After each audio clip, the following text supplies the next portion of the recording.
সুপ্রিয় শিক্ষার্থীবৃন্দ, আসসালামু আলাইকুম। যে যেখানে আছো, আল্লাহর রহমতে ভালো আছো, সুস্থ আছো। এই করোনার মধ্যেও তোমরা ক্লাস চালিয়ে যাচ্ছ, তার জন্য তোমাদেরকে আবারও অভিনন্দন ও শুভেচ্ছা জানাচ্ছি। আল্লাহর রহমতে আমিও ভালো আছি, সুস্থ আছি। তো চলো আজ দেখে আসি আমাদের আজকের আলোচনা সূচিতে কি কি আছে। আমরা প্রথমে একটু স্বাগত বক্তব্য, অর্থাৎ আমাদের যে ন্যাশনাল ইউনিভার্সিটির মনোগ্রাম সম্মিলিত আছে, ওটা আমরা দেখে তারপর আমরা ক্লাসের মধ্যে ইন করবো ইনশাল্লাহ। তো চলো আমরা দেখে আসি কি আমাদের আলোচনা সূচিতে আজ কি কি আছে।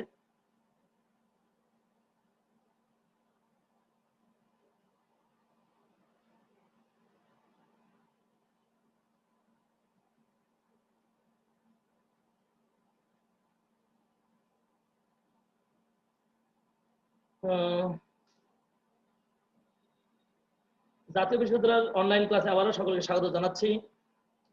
করোনাকালীন শিক্ষা কার্যক্রম চলমান রাখার স্বার্থে জাতীয় বিশ্ববিদ্যালয়ের উদ্যোগে অনলাইন ক্লাসে সংযুক্ত হতে পেরে আমি আনন্দিত বোধ করছি।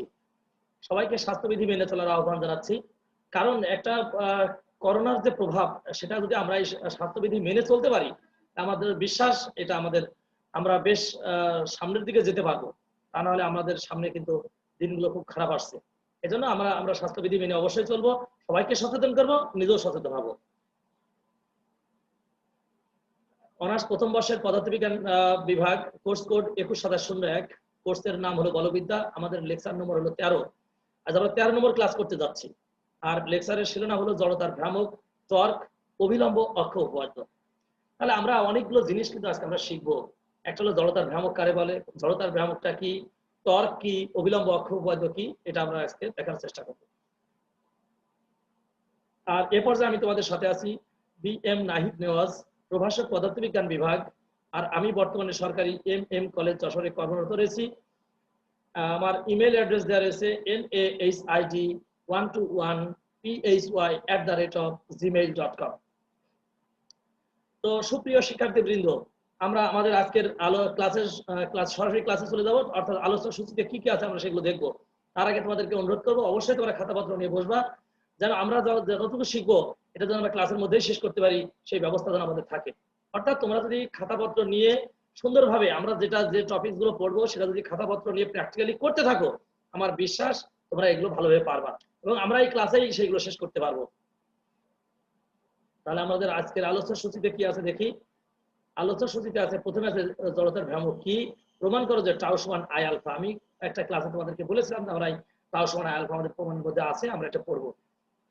2 নম্বর কি আছে, অবিলম্ব অক্ষপাদ্য বর্ণ প্রতিপাদন করো। অর্থাৎ এই জড়তার ভ্রামকের সংশ্লিষ্ট দুইটা উপপাদ্য আছে, একটা আছে অবিলম্ব অক্ষপাদ্য, একটা আছে সমান্তরাল অক্ষপাদ্য। তো আজকে আমরা যেটা কাজ করব, অবিলম্ব অক্ষপাদ্যটা পড়বো, কোন একটা ক্লাসে হয়তো আবার সমান্তরাল অক্ষপাদ্য পড়ার চেষ্টা করব ইনশাআল্লাহ। তো আমরা প্রথমে চলো দেখে আসি জড়তার ভ্রামক কি। জড়তার ভ্রামক কি দেখে আসি। জড়তার ভ্রামকের সংজ্ঞা এখানে দেওয়া আছে, একটি কণার ভর ও ঘূর্ণন অক্ষপথের দূরত্বের বর্গের গুণফলকে উক্ত কণার জড়তার ভ্রামক বলে। খেয়াল করে শুনতে হবে। একটা আমরা যদি সবচেয়ে ভালো হয় যদি তোমরা একটু লক্ষ্য করো, ওই যে একটা সাইনবোর্ড মারা থাকে, এখানে কবরস্থানের মধ্যে একটা লাঠি পোঁতা থাকে, আর উপরে দেখো একটা এরকম করে একটা পার্ট দেওয়া থাকে, মানে লেখা থাকে যেটা যে প্লেট। তাহলে একটা কণার ভর ও ঘূর্ণন অক্ষপথের দূরত্ব, আমরা যদি একটা চিন্তা করি, একটা গোলাকার বস্তু যদি চিন্তা করি, তাহলে তার সকল ভর কেন্দ্রবিন্দু আছে বলে ধরে নেওয়া হয়। তাহলে তার টোটাল ভর, যে ভরটা আছে ঘূর্ণন অক্ষতে, অর্থাৎ যার সাপেক্ষে সে ঘুরবে, সেখান থেকে তার দূরত্বের বর্গের গুণফলকে আমরা বলতেছি জড়তার ভ্রামক। অর্থাৎ I সমান সামেশন mr স্কয়ার। এমটা হলো সকল কণার ভরের সমষ্টি, আর আরটা হলো যে সকল কণা আমরা কল্পনা করতেছি ওই প্রধান অক্ষ থেকে তাদের দূরত্ব, অর্থাৎ ওই ঘূর্ণন অক্ষ হতে তাদের দূরত্ব, এটার বর্গের গুণফলকে জড়তার ভ্রামক বলা হয়। তোমাদের এখানে আরেকটা কথা বলে আসি, টর্ক সম্পর্কে আমরা একটু খুব বেশি একটা শিখিনি, জানি না। আমরা জাস্ট এক লাইনে হয়তো বলার চেষ্টা করবো, টর্ক হচ্ছে ঘূর্ণন প্রবণতা সৃষ্টি করে। ঘূর্ণন প্রবণতা সৃষ্টি করে মানে কি, খেয়াল করো, ওই যে যখন প্লেটটা আমরা নিয়েছি, একটা প্লেট আটকাইছি, বাতাস যদি যায় এরকম করে দেখো ঘরে, জাস্ট একটু নড়াচড়া করে, মোচড় কোণ আমরা যেটা বলি, মোচড়, এই যে বিক্ষেপী দ্বন্দ্ব, এগুলো কিন্তু সবই টর্কের সাথে যায়। অর্থাৎ টর্ক হলো ঘূর্ণন প্রবণতা সৃষ্টি করে। একটু আগে দেখেছি যে যদি আর ক্রস এফ হয়, যে বল প্রয়োগ করা হবে, আর ওই লম্ব দূরত্ব, এই দুটোর গুণফলকে আমরা বলতেছি টর্ক। এই কারণে টর্ক কিন্তু একটা ভেক্টর রাশি, কারণ ওর মানও আছে দিকও আছে। দেখো মান দিক কোন দিকে যাবে, বল প্রয়োগ করার ফলে দিক কোন দিকে যাবে এটা কিন্তু ওখানে স্পেসিফিক করা আছে, অর্থাৎ আর ক্রস টাও সমান আর ক্রস এফ, আর তুলে ফেললে হয় আর এফ সাইন থেটা। আমরা জানি যে সাইন থেটা যদি কোণের মধ্যে আসে তাহলে ভেক্টর গুণনের সঙ্গে আমরা জানি দুটি ভেক্টরের ভেক্টর গুণফল যদি তাদের মানের গুণফল অর্থাৎ আর এবং এফ এর মান গুণফল এবং মধ্যবর্তী কোণের সাইনের সমান হয়, অবশ্যই সেটা ভেক্টর রাশি হয়। ওকে, জড়তার ভ্রামকের সংজ্ঞা থেকে আমরা তাহলে ম্যাথমেটিক্সও লিখতে পারি I সমান এম আর স্কয়ার ইজিলি। শোনো এই জড়তার ভ্রামক কি, এটা কিন্তু টিকা কোশ্চেন, অর্থাৎ এক নম্বরে যে কুইজ কোশ্চেন থাকে সেখানে কিন্তু এটা আসতে পারে, তখন তুমি এতটুকু লিখলে কিন্তু তুমি 1 মার্কস পেতে পারো, অথবা কোনো না কোশ্চেনের সাথে কিন্তু এটা শুরু দিতে পারে। এই যে মনে করো 9-এর ক 10-এর ক বা 10-এর 11-12 কোশ্চেন যেটা ক বিভাগে যে কোশ্চেন হয় সেখানে হয়তো কতে জড়তার ভ্রামক কি, কতে হয়তো একটা প্রশ্ন দিয়ে দিল, অথবা এইভাবেই প্রশ্নটা করলো জড়তার ভ্রামক কি, প্রমাণ করো যে টাও সমান আই আলফা, তখন কিন্তু তোমাকে অবশ্যই ওই সংজ্ঞাটা দিয়ে আসতে হবে। তাহলে দেখি আমরা টাও সমান আলফা কিভাবে প্রমাণ করতে পারি। এখানে একটা চিত্র দেওয়া রয়েছে, এই চিত্রটাই মূলত আমাদের একটু ব্যাখ্যা শিখতে হবে, আর এই চিত্রটা যদি আমরা ব্যাখ্যা ক্লিয়ার করতে পারি, আমি তোমাদেরকে কি আমার কথা কি শুনতে পাচ্ছ তোমরা? জি স্যার, শুনতে পাচ্ছি। বুঝতে পারছো, কোনো অসুবিধা হচ্ছে না? না স্যার। গুড। তাহলে আমরা একটু একটা জিনিস খেয়াল করো, সেটা হলো আমরা একটা অক্ষ কল্পনা করেছি, এক্স ওয়াই একটা অক্ষ, আর এখান থেকে একটা গোলাকার টাইপের একটা বস্তু দেওয়া আছে, সেটা এই এক্স ওয়াই এর সাপেক্ষে কিন্তু ঘূর্ণায়মান। খেয়াল করো এরকম একটা দণ্ড দেওয়া আছে, আর এর উপর একটা প্লেট পাত দেওয়া আছে, এই পাতটা এই এক্স ওয়াই এর সাপেক্ষে ঘূর্ণায়মান হতে পারে না? জি স্যার, পারে। ওই যে তোমরা গ্রামে দেখবা যে তোমার মারা ওই যে ডাল ডাল তৈরি করা কি গ্রামে দেখো জাতা, নাম শুনছো কখনো? জি স্যার, দেখছি। জাতা ওই যে এরকম করে ঘোরায়, এটা কিন্তু এই চিত্রের কিন্তু ওই দিকে একটু খেয়াল করো, নজর দাও, ওই জাতীয় কিন্তু চিত্র, অর্থাৎ একটা অবলম্বনের মধ্যে ঘুরতে পারে সে, এরকম করে ঘোরাতে হয়। তাহলে প্রত্যেকটা কণা কিন্তু একই সাথে ঘোরে, কোন কণা যে একটু দূরে আছে বলে সে বেশি ঘুরবে আর ভিতরে আছে বলে বেশি ঘুরবে এরকম কিন্তু ভাবার সুযোগ নেই। কথা কি বুঝাতে পারছি? জি স্যার। তাহলে একটু বলো তো তোমরা যে 1 মণ লোহা বেশি ভারী না 1 মণ তুলা বেশি ভারী?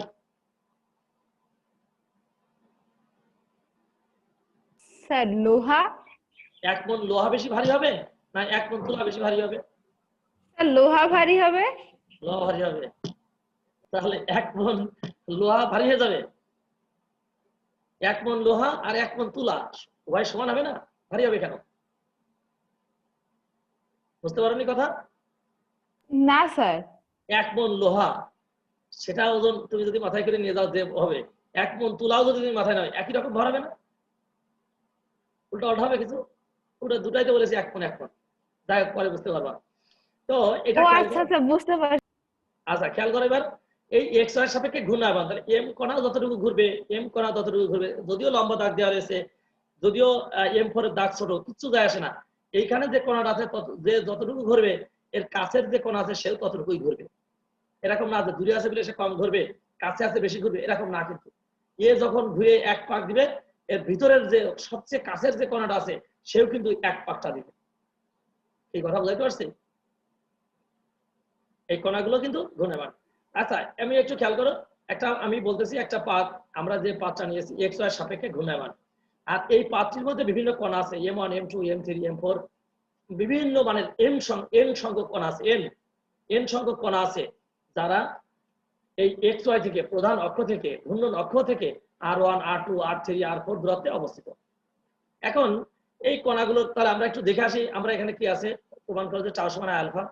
ধরা যাক m ভরের বস্তুতে M1 M2 M3 mn সংখ্যক কণা বিদ্যমান, অনেক কোটি কোটি কণা থাকতে পারে, এই জন্যই n সংখ্যক কণা বলেছি। তাহলে প্রধান অক্ষ থেকে এদের দূরত্ব যথাক্রমে R1 R2 R3 Rn। কি বুঝতে পারছো এটা?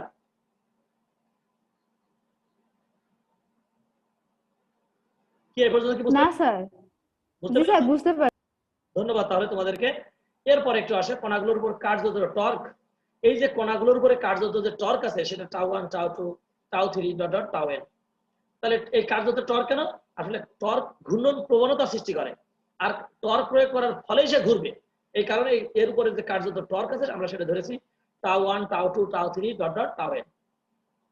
এই ক্লিয়ার ব্যাপারটা? তাহলে আমরা যদি মোট এই টোটাল পাতের উপরে যদি আমরা টোটাল বস্তুর যে ভর আছে এই টোটাল বস্তুর যদি টর্ক বের করি তাহলে আমরা অনায়াসে লিখতে পারি টাউ সমান tau 1 plus tau 2 plus tau 3 plus dot dot tau n। এই ক্লিয়ার এই পর্যন্ত সবাই? জি স্যার। আমি আবারও প্রথম থেকে একটু রিভিউ করতেছি। মনে করি এক্স ওয়াই এর সাপেক্ষে একটি পাত ঘূর্ণায়মান। এই পাতটির মধ্যে n সংখ্যক কণা আছে, তাদের ভর যথাক্রমে m1 m2 m3 m4 এবং প্রধান অক্ষ থেকে তাদের দূরত্ব যথাক্রমে r1 r2 r3 r4 dot dot rn এবং এই কণাগুলোর উপরে প্রযুক্ত টর্ক যথাক্রমে tau 1 tau 2 tau 3 dot dot tau n। তাহলে আমরা লিখতে পারি মোট টাউ সমান মোট টর্ক টাউ সমান tau 1 plus tau 2 plus tau 3 dot dot tau n।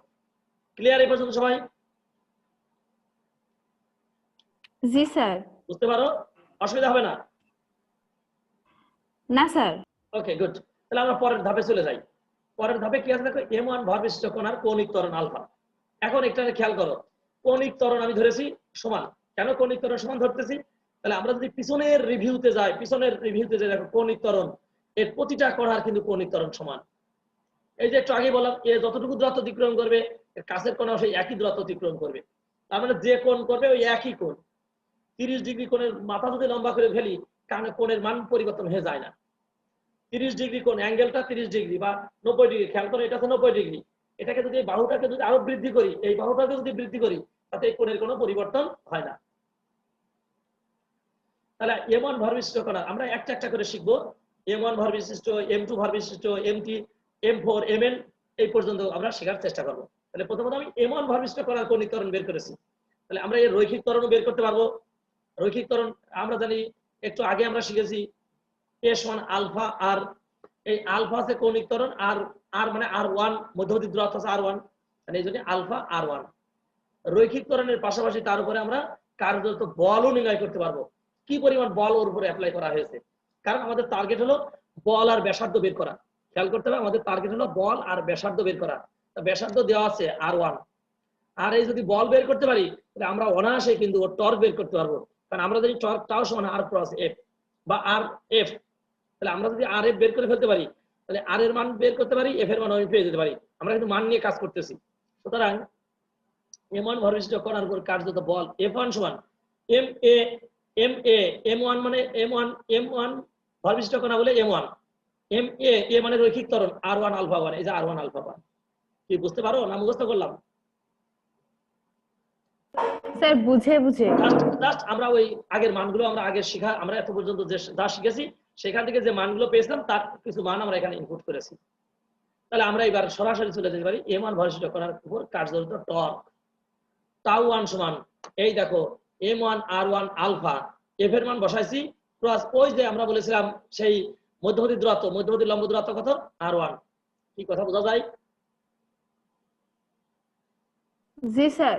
যেহেতু m1 ভর বিশিষ্ট কণা বা প্রধান অক্ষ থেকে r1 দূরত্বে অবস্থিত, এই কারণে বল গুণ মধ্যবর্তী দূরত্ব এই দুটোর গুণ করেছি m1 r1 স্কয়ার আলফা পেয়েছি।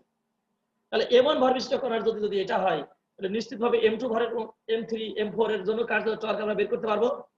m2 r2 square m2 r2 square alpha m3 r3 square alpha dot dot mn rn square alpha, এই যে তাই লেখা রয়েছে। এটা কি পারা যাবে তোমাদের? জি স্যার। প্রিয় শিক্ষার্থীবৃন্দ, যদি আমরা এটা পেরে যাই, এই মানগুলো আমরা বের করতে পারি, তাহলে কিন্তু অনায়াসে কিন্তু আমরা আমাদের কাঙ্ক্ষিত লক্ষ্যেও কিন্তু পৌঁছায় গেছি। অর্থাৎ টাউ সমান tau 1 plus tau 2 plus tau 3 plus tau dot dot tau n ছিল, আমরা এই প্রত্যেকটার মান কিন্তু পেয়ে গেছি। এখন এক নম্বর ইকুয়েশনে যদি আমরা এটা বসাই দিই তাহলে আমরা এক নম্বর সমীকরণ হতে পাই।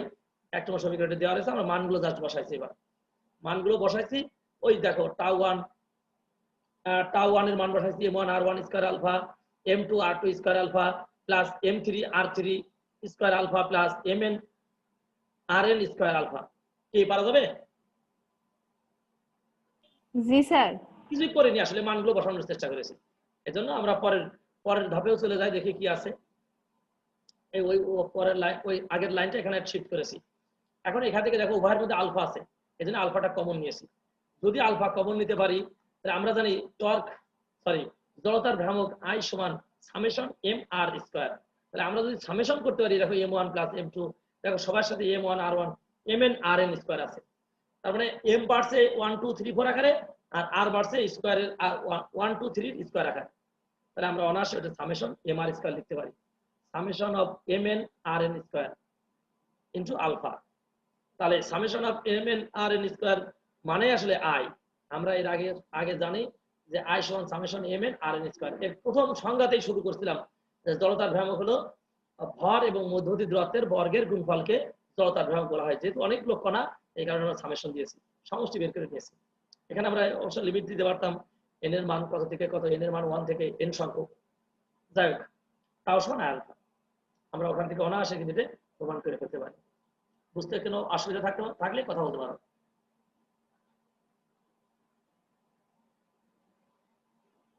না স্যার, বুঝতে পারছি। বুঝতে পেরেছো? গুড। তাহলে আমরা অনায়াসে কিন্তু টাও এবং আই আলফা, এটা কিন্তু অন্যভাবেও প্রমাণ আসতে পারে। কিভাবে? এটা টর্ক আর এটা হচ্ছে কৌণিক ত্বরণ। ফিক্স যদি করি আই হচ্ছে জড়তার ভ্রামক, তাহলে আমাদের প্রশ্ন কিন্তু এটা থাকতে পারে জড়তার ভ্রামক ও টর্কের মধ্যে সম্পর্ক প্রতিস্থাপন করো, অথবা টর্ক ও জড়তার ভ্রামকের মধ্যে সম্পর্ক প্রতিস্থাপন করো যদি কৌণিক ত্বরণ সমান থাকে। কারণ অনেক ভাবে কিন্তু তোমাকে প্রশ্ন কিন্তু বর্ণনা আসতে পারে। এই জন্য তোমার কাজ হবে এই জিনিসগুলো ভালো করে শেখা। আরো একটা কোশ্চেন এখানে থাকতে পারে, খেয়াল করো। এই টাউ সমান আই আলফা, আই আলফার মান হচ্ছে টি ওমেগা ওয়াই ডিটি। তাহলে আমরা এখানে অনায়াসে বলতে পারি টাউ সমান I T omega Y DT. অর্থাৎ এক্ষেত্রেও যদি আমার কৌণিক ভরবেগও যদি প্রমাণ করতে দেয়, তাহলে এই কৌণিক ভরবেগ দেখো, এই টর্ক যদি সমান শূন্য হয়, তাহলে ডি ওমেগা ওয়াই ডিটি, এটা এই আইটা যদি ওমেগার মধ্যে চলে যায়, তাহলে ওমেগা আই সমান এল, তাহলে ডিএল বাই ডিটি। আবার সেই এল সমান কৌণিক ভরবেগের নিত্যতার সূত্র। মানে তুমি একটা জায়গা থেকে বিভিন্ন ভাবে কিন্তু কোশ্চেন রিঅ্যারেঞ্জ করতে পারো। যদি তোমার মধ্যে যদি পড়ার প্রবণতা থাকে, তাহলে তুমি ওই কোশ্চেনটাকে অনেক ভাবে রিঅ্যারেঞ্জ করতে পারো। আর যদি তুমি না জানো, তাহলে ওই টাও সমান আই আলফা মুখস্থ করে পরবর্তী ধাপের কোশ্চেন গুলো কিন্তু তুমি আনসার করে আসতে পারবা। এই জন্য তোমাদেরকে অনুরোধ করবো যে এই ধাপগুলো মনে রাখার চেষ্টা করতে হবে। আমরা প্রথমত করেছিলাম m1 ভরবেষ্টিত কণার কৌণিক ত্বরণ বের করেছিলাম, ধরে নিয়েছিলাম আর এটা। এরপরে রৈখিক ত্বরণ বের করেছিলাম, এরপরে রৈখিক ত্বরণের পরে কার্যত বল নির্ণয় করেছিলাম, তারপরে কিন্তু আমরা টর্ক নির্ণয় করেছিলাম। এই 4টা ধাপ যদি তুমি পরপর সিরিয়ালি মনে রাখতে পারো, তাহলে ওই টর্ক, যখনই টর্ক বের হয়ে যাবে তখন এই টর্কগুলোকে একত্রিত করলেই কিন্তু তুমি দেখবা যে এর মধ্যেও কিন্তু ইনফরমেশন গুলো যোগ করা যায়, আয়ের মান বের করে ফেলা যায়। তুমি অনায়াসে টাও সমান আই আলফা বের করতে পারো। ঠিক কথা বুঝাতে পারছি আমি? জি স্যার, বুঝতে পারছি। গুড। তাহলে আমরা এখন সরাসরি চলে যাব পরের টপিকসে। পরের টপিক হলো কি?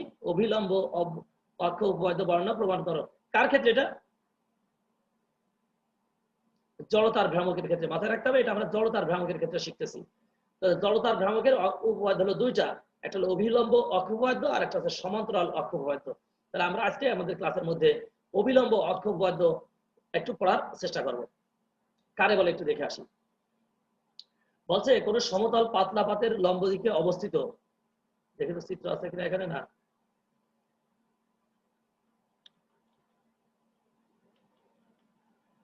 খেয়াল করো।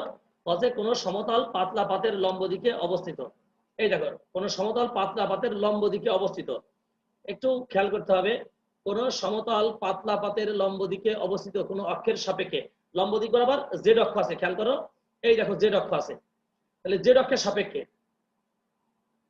উক্ত পাতের জড়তার ভ্রামক, টোটাল পাতের জড়তার ভ্রামক আইজেড পাতের সমতলে অবস্থিত। সমতলে অবস্থিত কারা আছে দেখতেছি? অবিলম্বের পাদবিন্দু হতে অঙ্কিত। অবিলম্ব কই? এই অবিলম্বের পাদবিন্দু হতে অঙ্কিত, এই একটা আর এই একটা। অবিলম্বের পাদবিন্দু হতে অঙ্কিত এবং পরস্পর লম্ব দুটি অক্ষের সাপেক্ষে। পরস্পর লম্ব দুটি, এটা আর এটা পরস্পর লম্ব, কিন্তু কিভাবে আমি পরে দেখাচ্ছি তোমাদের। পরস্পর লম্ব দুটি অক্ষের সাপেক্ষে জড়তার ভ্রামক দ্বয়ের সমষ্টি সমান হবে, অর্থাৎ আইজেড সমান আইএক্স প্লাস আইওয়াই। ভালো করে খেয়াল করতে হবে। এই ত্রিমাত্রিক ডাইমেনশনের একটা ছবি আঁকাইছে কিন্তু এখানে, ত্রিমাত্রিক স্থানাঙ্ক ব্যবস্থার। একটা এক্স, একটা ওয়াই আর একটা হলো জেড।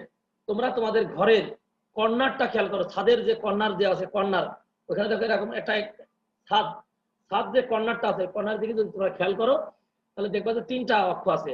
একটা নিচ বরাবর, একটা ছাদের কার্নিশ বরাবর বামে যদি যায় আর একটা ডাইনে বরাবর যদি যায় তাদের মধ্যবর্তী কোণ কিন্তু 90 ডিগ্রি, কিন্তু এই 90 ডিগ্রি কোণ এখানে আঁকানো কিন্তু সম্ভব না। এই কারণে জেডটা কিন্তু এখান থেকে জাস্ট এই বরাবর, মানে এই পাতের উপর লম্ব বরাবর। তাই বলতেছি যে এই জেড অক্ষের সাপেক্ষে জড়তার ভ্রামক হবে এই জেডের পাদবিন্দুতে অঙ্কিত যে দুটো আছে, দুইটা অক্ষ আছে, এই দুইটার পাতের জড়তার ভ্রামক দ্বয়ের সমষ্টির সমান। আমি আবার বলতেছি, সংক্ষেপে বলতেছি আর কি, শর্ট করে, যে আমরা যে অক্ষের সাপেক্ষে জড়তার ভ্রামক নির্ণয় করব সেই মোট পাতের জড়তার ভ্রামক আই জেড যদি হয় তাহলে আই জেড সমান I X plus I Y. অর্থাৎ এই যে অক্ষ আছে এই অক্ষের পাদবিন্দু হতে অঙ্কিত যে পরস্পর লম্ব দুটি অক্ষ আছে এদের জড়তার ভ্রামক দ্বয়ের সমষ্টির সমান। কি কথা বুঝতে পেরেছো না পেছায় যাচ্ছে? স্যার বুঝতে পারছি। গুড। আর এটা যদি তোমরা বুঝতে পারো তাহলে অলরেডি তোমরা আসলে প্রমাণ, মানে তোমরা এই অবিলম্ব অপবাদ্য তোমাদের বুঝতে আর বেশি অসুবিধা হবে না। এক্ষেত্রে শুধু একটা নোট দিয়ে যাবো, খেয়াল করো, যখন আই জেড প্রমাণ করতেছি তখন এই দুটোর ভ্রামকের সমষ্টি আছে না, দেখো I X plus I Y. জি স্যার। কোনো কারণে যদি আমরা আই এক্স এর মান বের করতে চাই, জড়তার ভ্রামক কারে বলে? ভর আর মধ্যবর্তী লম্ব দূরত্বের বর্গের গুণফল। ভালো করে, তার মধ্যবর্তী দূরত্ব যে কণাটা নিয়ে আমরা কাজ করবো সেই কণার মধ্যবর্তী লম্ব দূরত্ব। তাহলে আমাদের কিন্তু এখানে একটু বোঝার আছে। আমি যদি এক্স অক্ষ কল্পনা করি, তাহলে এই পর্যন্ত যদি আমি চিন্তা করি R1 মধ্যবর্তী R1 এর স্কয়ার আছে না, এই যে R1 তার স্কয়ার, M1 ইন্টু R1 তার স্কয়ার। R1 এর মান আমরা হয়তো পেতে পারি এখান থেকে বিভিন্ন ভাবে অবস্থান ভেক্টর থেকে আমরা বের করতে পারি। তাহলে M1 ভর বিশিষ্ট করার যদি জড়তার ভ্রামক আমরা বের করি তাহলে অনায়াসে কিন্তু M1 R1 স্কয়ার পাবো। ঠিক আছে কিনা? জি স্যার। আর এই পাতটার সমগ্র পাতের জড়তার ভ্রামক কি আমরা একটা একটা করে কণা যদি আমরা কল্পনা করি তাহলে আমরা কিন্তু অনায়াসে কিন্তু এটা বের করতে পারি। তাহলে এখানে দেখে কি ধরা আছে দেখি। ধরা যাক এক্স অক্ষের সাপেক্ষে পাতটির জড়তার ভ্রামক হলো আই এক্স। ভালো, এই জায়গায় যদি তুমি বুঝতে না পারো তাহলে কিন্তু তুমি পরবর্তীতে কিন্তু আবার উল্টো পাল্টা হওয়ার ভয় আছে। এক্স অক্ষের সাপেক্ষে পাতটির জড়তার ভ্রামক আই এক্স, তাহলে আই এক্স এর সাথে লম্ব দূরত্ব কোনটা আছে? এই দেখো y1 কিন্তু আছে, পরে আমরা পাবো সেটা, দেখে নাও। দেখো তাহলে y অক্ষের সাপেক্ষে পাত্রের জড়তার ভ্রামক আই ওয়াই, জেড অক্ষের সাপেক্ষে পাত্রের জড়তার ভ্রামক আই জেড। তাহলে আমরা সংজ্ঞা অনুসারে লিখতে পারি আই জেড সমান I X plus I Y. মুখস্থ করলাম এই পর্যন্ত, তাই তো? না স্যার, বুঝে আমরা বুঝে অনায়াসে বললাম। অনায়াসে মানে আমরা শুধু জাস্ট দেখেছি এক্স অক্ষের সাপেক্ষে ধরেছি, ওয়াই অক্ষের সাপেক্ষে ধরেছি, জেড অক্ষের সাপেক্ষে ধরেছি। আর আমরা সংজ্ঞার শুরুতেই বলেছিলাম, মানে আমরা যে সংজ্ঞা শিখেছি, আমরা যে উপাদ্য শিখেছি সেখানে বলেছি যে লম্ব যে অক্ষ আছে এর সাপেক্ষে পাত্রের জড়তার ভ্রামক হবে এর পাদ বিন্দুতে অঙ্কিত যে আর যারা আছে তাদের সমষ্টি সমান। এটা যদি আই জেড যদি উপর বরাবর হয় তাহলে এক্স আর ওয়াই এর যোগফল। এখন যদি এক্স যদি এই অক্ষ বরাবর থাকে তাহলে এটা হবে এক্স আর জেড এর সমান, আর যদি এটা ওয়াই অক্ষ বরাবর থাকে তাহলে এটা হবে এক্স আর জেড এর সমান। X I X plus I Z হবে তখন। এটা আমাদের মুখস্থ লিখে রাখা না যে আই জেড সমান আই এক্স প্লাস আই। কিন্তু আমরা যেহেতু অবিলম্ব অক্ষবৈধ বরাবর আই জেড ধরেছি এই কারণেই আমরা বলতেছি আই জেড সমান আই এক্স প্লাস আই। কি বুঝতে অসুবিধা? না স্যার। তাহলে পারা যাবে মনে হয় নাকি? তাহলে আমরা এবার জি স্যার। একটু সামনের দিকে এগিয়ে যেতে পারি। কিভাবে দেখি? ধরা যাক পাত্রী M1 M2 M3 ইত্যাদি বরের বস্তু দ্বারা সমন্বয়ে তৈরি। আমরা একটু ছবিও দেখি। এখানে দেখো M1 ভর বিশিষ্ট একটা কণা আছে, তাহলে M2 M3 বিভিন্ন কর্নারে কিন্তু আমাদের কণা থাকতে পারে। এই M1 ভর বিশিষ্ট যে কণা আছে তার স্থানাঙ্ক কত দেখো, x1 আর y1। x1 আর y1 কেন? এই r1 টা অবস্থান ভেক্টর।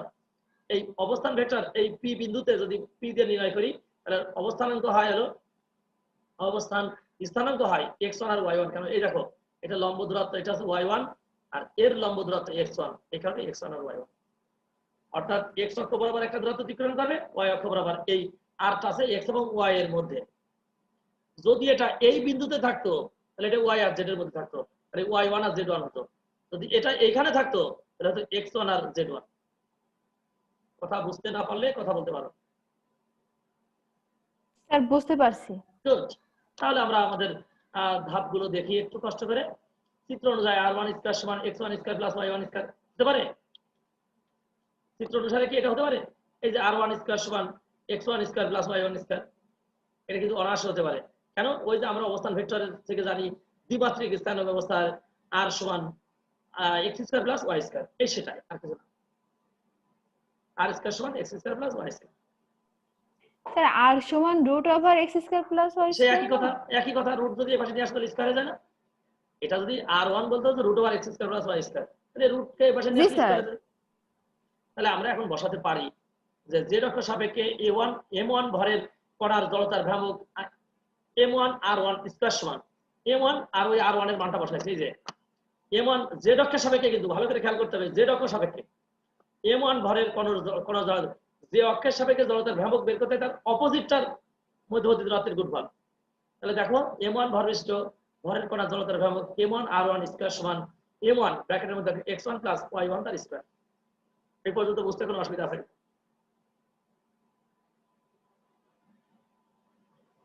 না স্যার, বুঝতে পারছি। কোনো কিছুই করিনি, শুধু r1 এর মানটা এখানে আমরা ইনপুট দিয়েছি।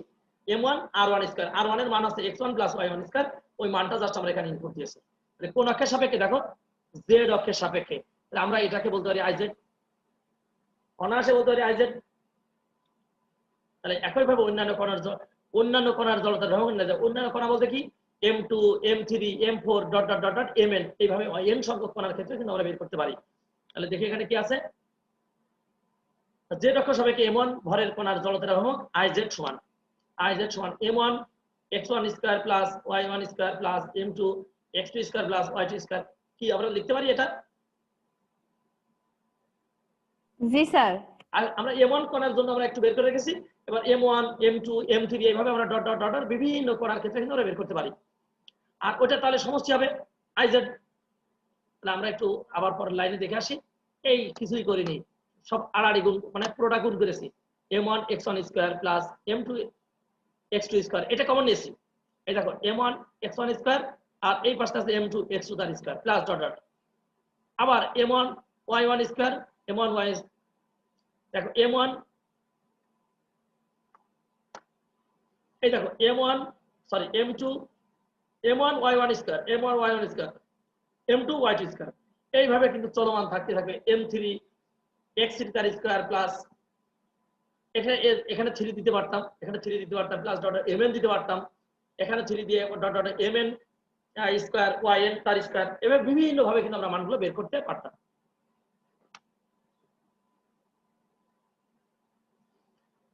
ওকে, এই পর্যন্ত বুঝতে পারো অসুবিধা আছে কিনা? না স্যার। গুড। তাহলে আমরা একটু পরের ধাপে চলে যাই, দেখি কি আছে।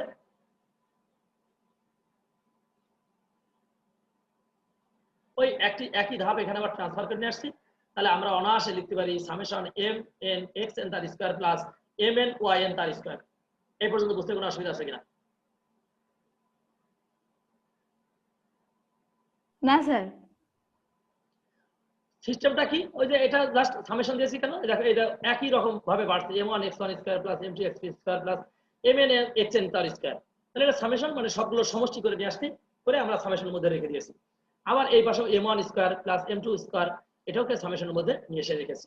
তাহলে আমরা অনায়াসে লিখতে পারি iz সমান summation mn xn square plus summation of mn yn তার স্কয়ার। কি পাওয়া যাবে? জি স্যার। তাহলে আমরা যদি আবার একটু পিছন থেকে রিভিউ করতে করতে আসি, আমাদের পিছনের কথা ছিল যে অবিলম্ব অক্ষবৈধ ছিল, যে একটা অবিলম্ব অক্ষের সাপেক্ষে জড়তার ভ্রামক হবে ওই পাতের পাদবিন্দুতে অঙ্কিত যে বাহুদ্বয় আছে, অঙ্কিত যে বাহুদ্বয় আছে তাদের জড়তার ভ্রামক দ্বয়ের সমষ্টির সমান। আমি আবার বলতেছি, অবিলম্ব অক্ষবৈধ মানে আসলে অবিলম্বের সাপেক্ষে, অবিলম্ব বরাবর যে জড়তার ভ্রামক তার সাপেক্ষে, অর্থাৎ অবিলম্ব বরাবর যে জড়তার ভ্রামকটা আছে তার সাপেক্ষে জড়তার মোট পাতের জড়তার ভ্রামক হবে ওই পাতের, মানে ওই অবিলম্বের পাদবিন্দুতে অঙ্কিত যে বাহুদ্বয় আছে তাদের জড়তার ভ্রামক দ্বয়ের সমষ্টির সমান। এই জন্যই বলেছি iz সমান ix প্লাস iy। এখন এই জায়গায় কিন্তু একটা ভালো একটা ইনফরমেশন আছে, ভালো করতে হবে। আচ্ছা, এইটার মান কত হবে আর এইটার মান কত হবে, এইটা একটু বোঝার আছে। এই জিনিসটা যদি তুমি বুঝতে না পারো তাহলে পরীক্ষা হলে একটু ভুল করার সুযোগ আছে। এটা দেখা যায় পারতপক্ষে বোঝা আছে যে দেখো, যখন iz দিয়ে আমি প্রমাণ করেছিলাম, ভালো করে খেয়াল করতে হবে এবার, যখন iz জড়তার ভ্রামক নির্ণয় করেছি iz দিয়েছি, এর মধ্যে দেখো তো z এর কোনো ফাংশন আছে কিনা? আচ্ছা, জেড এর কোনো ফাংশন আছে?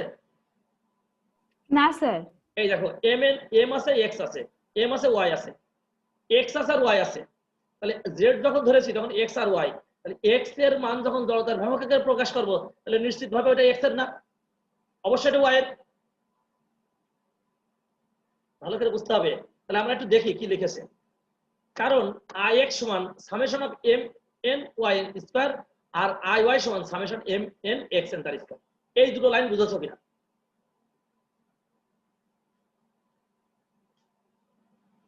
স্যার ক্লিয়ার না। ক্লিয়ার না? গুড। এটা এটা আমি আবারও বলতেছি, যখন এখানে জেড ছিল তখন এর ভিতরে কোনো জেড এর কোনো ফাংশন নাই। তাহলে যদি এখানে এক্স থাকে তাহলে এর ভিতরে এক্স এর কোনো ফাংশন থাকবে না। খেয়াল করো, যখন ওয়াই থাকবে তখন এর মধ্যে ওয়াই এর কোনো ফাংশন থাকবে না। তাহলে আই আর জি এখানে স্যার। এখানে এক্স আর ওয়াই দুটা জড়তার ভ্রামক, একটা এক্স অক্ষের সাপেক্ষে আর একটা ওয়াই অক্ষের সাপেক্ষে। যখন আমার এক্স অক্ষের সাপেক্ষে জড়তার ভ্রামক হবে, তাহলে নিশ্চিত ভর ইনটু ওর মধ্যে লম্ব দূরত্ব, সেই লম্ব দূরত্বটা হচ্ছে ওয়াই এন। যেহেতু এক্স আছে তাহলে এর ভিতরে এক্স থাকতে পারবে না, এই যে জেড আছে এই কারণে দুটোর ভিতরে জেড নাই, এক্স আছে আর ওয়াই আছে।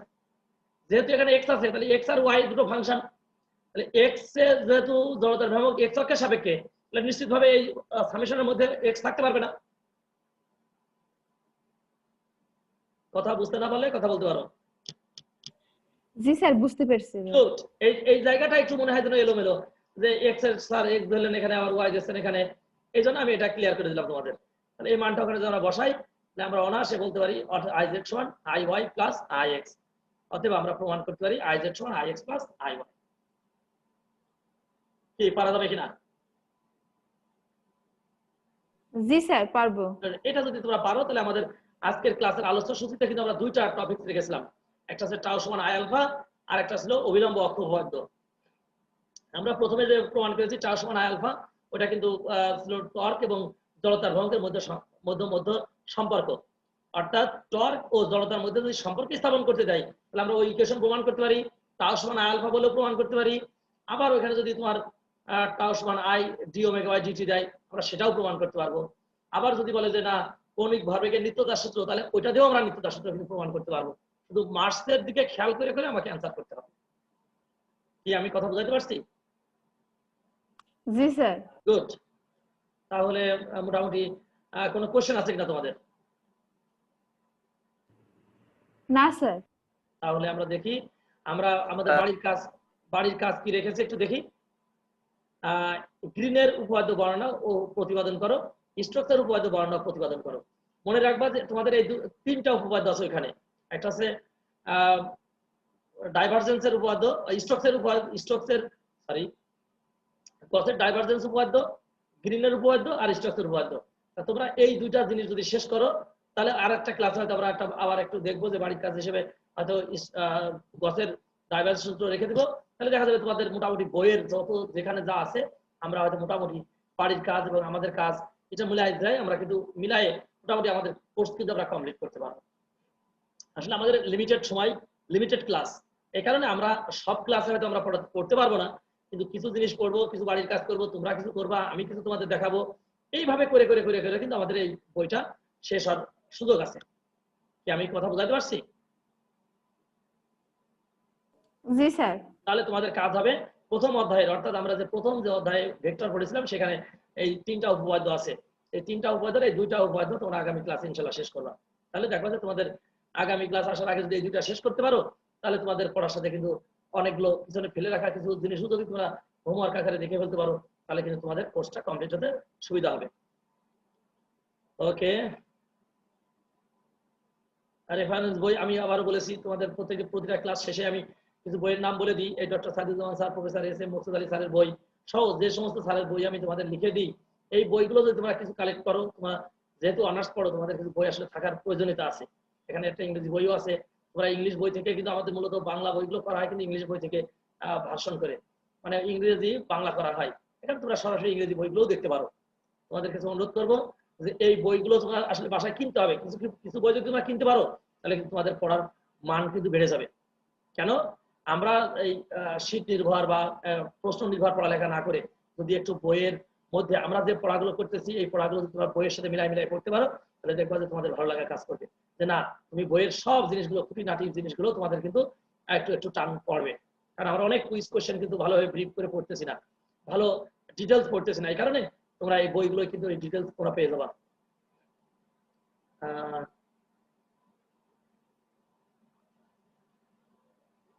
তো ধন্যবাদ সকলকে, তোমাদের এই করোনাকালীন সময়ও তোমরা ক্লাস করতে পারছো, এটার জন্য তোমরা ধন্যবাদ পেতেই পারো। তো ঠিক আছে, আমরা এই মোটামুটি আমাদের আজকের ক্লাস অনেকগুলো ক্লাস কিন্তু আমরা করে ফেলেছি। তো তোমরা যদি প্রতিটা ক্লাস এইভাবে যদি করতে পারো, এবং আমি তোমাদেরকে অনুরোধ করেছি, অনেকবার অনুরোধ করেছি, যদি তোমরা প্রতিটা ক্লাস একবার খাতা নিয়ে বসো, শুরুতে খাতা নিয়ে বসো, এবং এই খাতা নিয়ে তোমরা এই ম্যাথমেটিক্স গুলো যেভাবে পর্যায়ক্রমে আসছে, তোমরা দরকার ভিডিওটা ওখানে পুশ করে রাখো, রেখে তোমরা আস্তে আস্তে আস্তে আস্তে ওইগুলো বাড়াতে মানে করতে থাকো, করে করে আবার তোমরা ভিডিওটাকে অন করো, করে দেখো যে তোমাদের সাথে তোমাদের কথা আমার ভিডিওর সাথে তোমাদের লেখাটা মিলছে কিনা। যদি না মেলে তাহলে তখন তুমি দেখবা যে আমার হয়তো করার ধরন একরকম, তোমার ধরন হয়তো আর একরকম, তুমি বইয়ের একটু হেল্প নিলে, তা দেখলে যে তোমার পড়াটা তখন কিন্তু অনেক সুন্দরভাবে হতে পারে, তোমার অনেক ভুল হতে পারে, তো সেটার সাথে তুমি একটা সমন্বয় করে নিলে। এই জন্য তোমরা যখন পড়াগুলো করবা, এই ফিজিক্স এটা কিন্তু আসলে হাতে কলমের কাজ, এটা কিন্তু তোমার মুখে মুখে পড়াটা আসলে কমপ্লিট করার সুযোগ নাই। এজন্য আমি তোমাদেরকে অনুরোধ করবো, অবশ্যই তোমাদেরকে খাতাপত্র নিয়ে বসতে হবে, তাহলে তোমাদের যেমন চেষ্টাটা সার্থক হবে, এই সময়টা যে তোমরা কাটাচ্ছ এই সময়টা তোমাদের কিন্তু বিফলে যাবে না। কিন্তু তোমরা যদি মুখে মুখে শেখার চেষ্টা করো যে না স্যার যেভাবে বলছে আমি মুখে মুখে শিখে ফেলবো, তাহলে দেখবা যে কোন জায়গায় যে তোমার ল্যাকিংস আছে, কোন জায়গায় যে তোমার পরীক্ষা হলে ভুল হতে পারে, এটা কিন্তু তুমি ধরতে পারবা না। এই কারণে আমি তোমাদেরকে অনুরোধ করব যে যখনই পড়বা অবশ্যই সেখানে তুমি খাতা কলম নিয়ে বসবা, তাহলে একটার পর একটা ইকুয়েশন যদি তুমি করতে থাকো তাহলে কিন্তু তোমার জন্য সুবিধা হবে। তো ঠিক আছে, সবাই ভালো থেকো, সুস্থ থেকো, সবাই সবার জন্য দোয়া রেখো।